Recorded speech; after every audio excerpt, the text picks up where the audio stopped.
મિત્રો, ગરમીનું પ્રમાણ દિવસે ને દિવસે વધી રહ્યું છે, મતલબ કે અસહ્ય બફારાનો અનુભવ થઈ રહ્યો છે અને એ વચ્ચે આપણે ચોમાસાની આતુરતાથી રાહ જોઈ રહ્યા છે. ત્યારે આપણા મનમાં એક સવાલ થાય છે કે હવે વરસાદ ક્યારે આવશે. તો મિત્રો, આ વિડીયોમાં આપણે એ જ વાત કરવાની છે કે વરસાદની શક્યતાઓ હવે આવનારા દિવસોની અંદર કેવી રહેશે, વિવિધ મોડેલો છે તે શું સૂચવી રહ્યા છે. સંપૂર્ણ માહિતી જોઈએ તે પહેલા જે પણ મિત્રો નવા છે તે ચેનલને સબસ્ક્રાઇબ કરી લેજો. તો મિત્રો, ખાસ કરીને અસહ્ય બફારો થઈ રહ્યો છે, જેના પરિણામે હવે આપણે આતુરતાથી વરસાદની રાહ જોઈ રહ્યા છીએ અને ચોમાસાના આગમનની રાહ જોઈ રહ્યા છીએ અને આપણે એવું ઈચ્છી રહ્યા છે કે જલ્દી વરસાદ આવે અને આપણને ગરમીમાંથી છુટકારો મળે.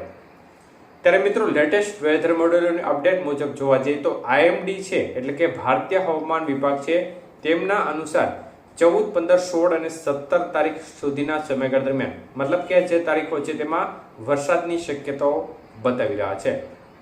પરંતુ એની વિરુદ્ધમાં જોવા જઈએ તો કોઈ એવા મોડેલો સ્પષ્ટ રીતે ગુજરાતમાં વરસાદના સંકેતો આપી રહ્યા નથી, જે ચોક્કસપણે સારી વાત ન ગણી શકાય.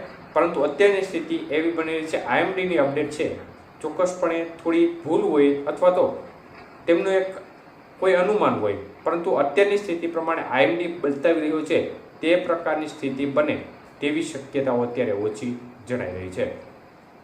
તો મિત્રો, ખાસ કરીને આપણી જિજ્ઞાસા ચોક્કસપણે હવે વરસાદ તરફ વધતી હોય છે, તે સ્વાભાવિક વાત છે. પરંતુ હાલની સ્થિતિ પ્રમાણે જોવા જઈએ તો 15 જૂન સુધી ગુજરાતમાં કોઈ મોટા વરસાદના રાઉન્ડની શક્યતાઓ હાલની સ્થિતિ પ્રમાણે દેખાતી નથી. ગુજરાતમાં ખાસ કરીને સૌરાષ્ટ્રના ભાગોમાં ચોમાસું છે તે બેસવાની જે નોર્મલ તારીખ છે તે 20 જૂન સુધીની છે. એટલે 20 જૂન સુધીમાં આમ જોવા જઈએ તો છૂટી છવાઈ વરસાદની ગતિવિધિ અમુક દિવસે જોવા મળી શકે છે. 15 તારીખ આસપાસથી વરસાદની ગતિવિધિમાં ક્રમશઃ ચોક્કસપણે વધારો થઈ શકે છે. પ્રી મોન્સૂન એક્ટિવિટી છે તે વધી શકે છે. છૂટાછવાયા ભાગોમાં ક્યાંક ક્યાંક વાવણી લાયક વરસાદ પણ જોવા મળી શકે છે. પરંતુ હાલની સ્થિતિ પ્રમાણે 15 તારીખ સુધીમાં કોઈ મોટા વરસાદી રાઉન્ડની શક્યતાઓ જણાતી નથી.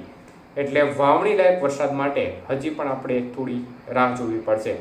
અને જે ભેજનું પ્રમાણ વધ્યું છે, જેના પરિણામ સ્વરૂપે અત્યારે જે ઉકળાટનો અનુભવ થઈ રહ્યો છે, બફારાનો અનુભવ થઈ રહ્યો છે, તે હજી પણ આગામી દિવસોમાં કન્ટિન્યુ રહેશે. કારણ કે હવે જેમ જેમ ભેજ વધશે તેમ તેમ આ બફારાનું પ્રમાણ છે તે વધવા તરફ રહેશે. અને મુખ્યત્વે હાલની સ્થિતિ પ્રમાણે જોવા જઈએ તો 20 તારીખ આજુબાજુથી અથવા તો તેના પછીના સમયગાળા દરમિયાન વરસાદના રાઉન્ડની શક્યતાઓ રહી શકે.